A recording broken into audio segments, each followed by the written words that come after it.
قبلے اول بیت المقدس کا کیا حال، فلسطین کی سرزمین پر مسلمانوں کی پوزیشن، ہم سے زیادہ انٹرنیٹ کا استعمال آپ کرتے ہو، ہم سے زیادہ یوٹیوب فیس بک استعمال آپ کرتے ہو، دیکھو ان کے گھروں کا حال، غور کرو، سوچو، توجہ کرو، نہیں دیکھی وہ کلپیں؟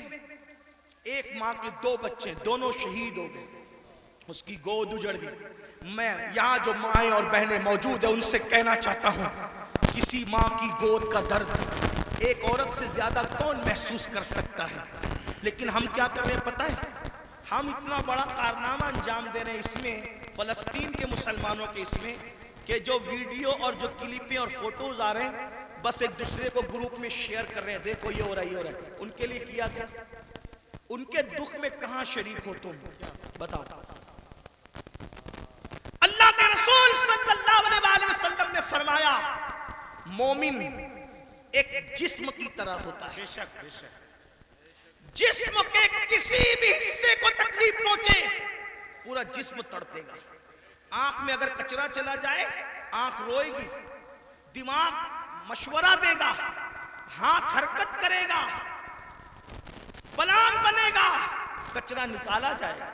کوئی یہ کہے گا کہ نہیں، ہاتھ یہ نہیں کہے گا کہ مجھے تکلیف نہیں ہے میں کچھ نہیں کروں گا، دماغ کہے گا کہ مجھے کوئی پرابلم نہیں ہے میں کچھ نہیں کروں گا، مجھے کیا، میں تو نہیں۔ جب تک جسم میں جان ہے کوئی تک گزرو، پیر درد کر رہا ہے، آنکھ رو رہی ہے، دل دھڑک رہا ہے، حالانکہ آنکھ اور پیر میں کتنا فاصلہ ہے، ہاتھ بے چین ہو رہا ہے، دل کی دھڑکنیں تیز ہو رہی ہے، کب تک؟ جب تک جسم میں جان ہے۔ لیکن جان نکل، مارو کاٹو کچھ بھی کرو، کوئی تکلیف ہوگی، کوئی درد ہوگا؟ نہیں ہوگا۔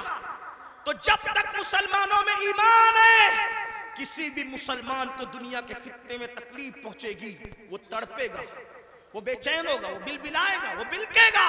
آپ سے پوچھتا ہوں کیا دکھ میں شریک ہوئے؟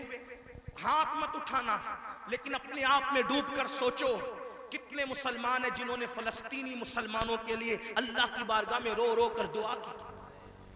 جو قوم اتنی خود غرض ہو کہ وہ اپنے پڑوس میں رہنے والے بھائی کے دکھ پر نہیں روتا، وہ فلسطینیوں کے دکھ پہ کیا روئے گا؟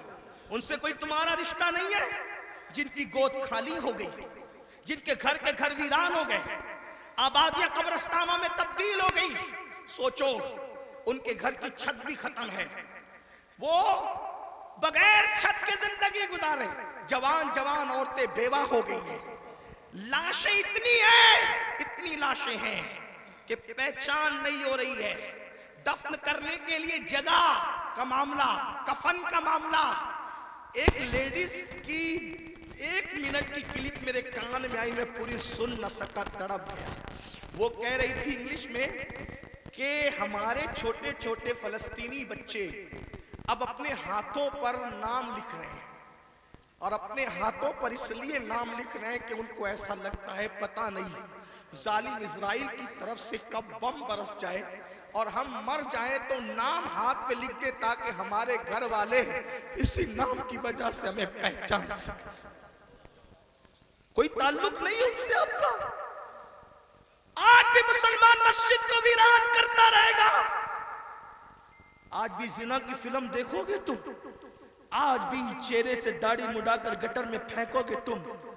برا مت ماننا، وہ جو اس بہن کے دونوں بچے اس کی گود میں شہید ہو گئے، اگر اس بہن کی بجائے آپ کی بہن ہوتی تو بھی آج آپ ایسے ہی گناہ کرتے۔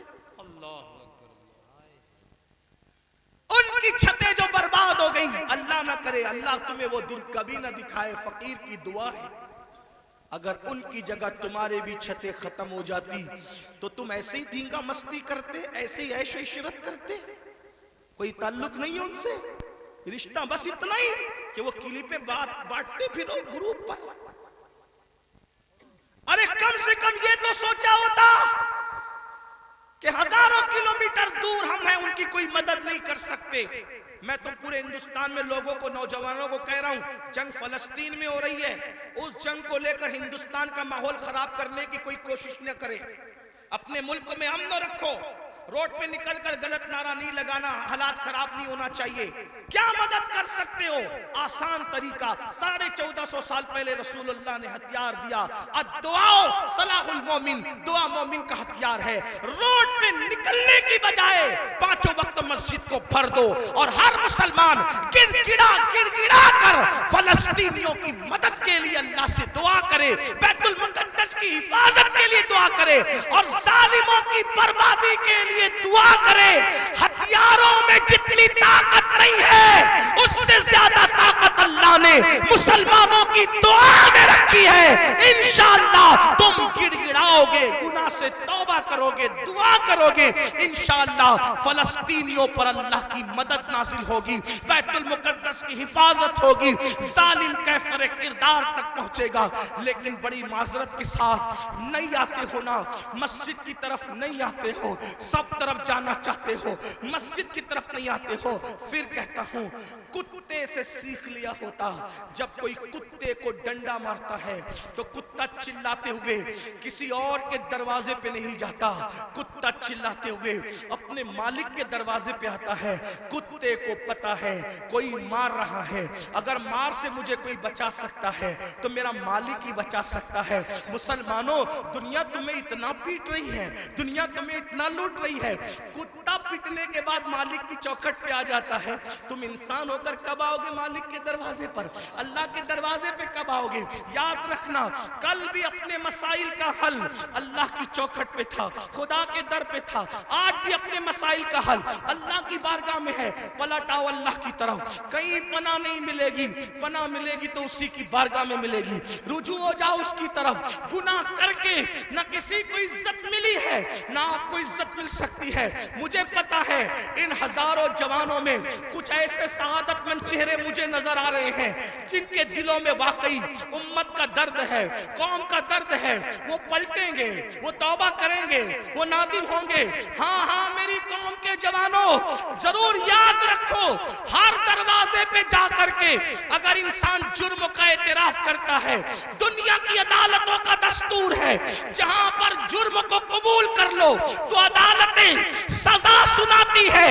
ایک میرے اللہ کی عدالت ہے، وہاں جرم قبول کر لو تو سزا نہیں سنائی جاتی بلکہ معاف کر دیا جاتا ہے. ہر جگہ کا دستور ہے کہ اگر جرم قبول کر لو تو لوگ ذلیل کرتے ہیں.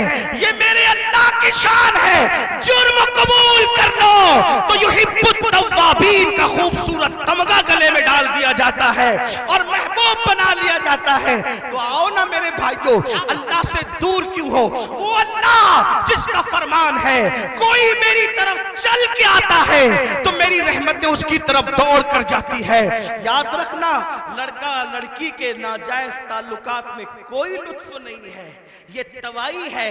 آؤ اللہ سے تعلق جوڑیں. کیا بات، آؤ اس کے قریب ہو جائیں. میں نے تو یہ بزرگوں سے سنا بھی اور محسوس بھی کیا، سب سے تعلق جوڑنا مشکل ہے. توجہ ہے؟ کیا بات جی حضرت. رضا نگر رامپور والوں توجہ ہے، گرد نواز سے آنے والے سب سے تعلقات بنانا مشکل ہے. سب سے آسان اگر کسی سے تعلق بنانا ہے تو اللہ سے. جلدی ناراض نہیں ہوتا، توجہ، جلدی ناراض نہیں ہوتا، جلدی راضی ہو جاتا.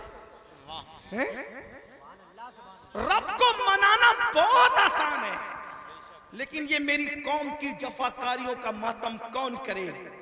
سب کو منانا چاہتے ہیں، رب کو نہیں منانا چاہتے، کیونکہ رب کی ناراضگی کی ان کے پاس اہمیت کیا ہے؟ سیٹ ناراض نہیں ہونا چاہیے، بیوی ناراض نہیں ہونا، حتیٰ کہ جن بچوں کو ہم نے پیدا کیا، جو ہم سے وہ بچے ناراض نہیں ہونا چاہیے. بچے کہے بیٹا ابا کھلونا لے کر آنا، بھول گئے تو کہتے بیٹا سوری، سوری بیٹا نہیں لا سکا، بھول گیا نا، کل لائیں گے. اس سنڈے نہیں لے کر کے چلے تفریح کے لیے. ہم بھی 50 بار سوری بول چکے اپنے بچوں کو، اس لیے کہہ رہا ہوں. ہاں لیکن آپ سے پوچھتا ہوں، اپنے چھوٹے چھوٹے بچوں کو منانے کی فکر ہے؟ وہ یار، وہ رب. اب ذرا غور کرو اس کی نعمت پہ غور. چلے بات میں ختم کرنے لگا تھا، لیکن ایک بات بہت سوچنے کی ہے. جی حضرت. اس کی نعمتوں پہ غور کرو. اللہ تعالیٰ پیدا ہونے سے لے کے مرے دم تک ہمیں آکسیجن دیتا ہے. اپنے گھر پہ کیا بل آتا ہے مہینے کا؟ کیا کسی گھر بھیجا اللہ پاک نے کوئی بل بھیجا؟ کچھ مانگا اللہ نے؟ اگر 8 گھنٹے ڈاکٹر آکسیجن لگائے نا تو اتنا لمبا بل آتا ہے کہ انسان سوچنے لگتا ہے کہ میں کہاں چلا گیا تھا. یہی ہے نا جی. ڈاکٹر نے 8 گھنٹے کی آکسیجن دی تو ہزاروں وصول کر لیا ہے نا. ہے نا. اللہ تعالیٰ نے پوری زندگی آکسیجن ہمیں فری میں. کچھ مانگا؟ بولو کچھ مانگا اللہ نے؟ مجھے بتاؤ تو صحیح. کچھ مانگا اللہ نے؟ کچھ نہیں. یہ زمین اللہ نے دی ہے چلنے کی, آسمان کا سائبان. میرے بھائی جب سوتے ہو نا تو یہ کیڑے مکوڑے ہمارے ناک اور کان میں نہیں جاتے.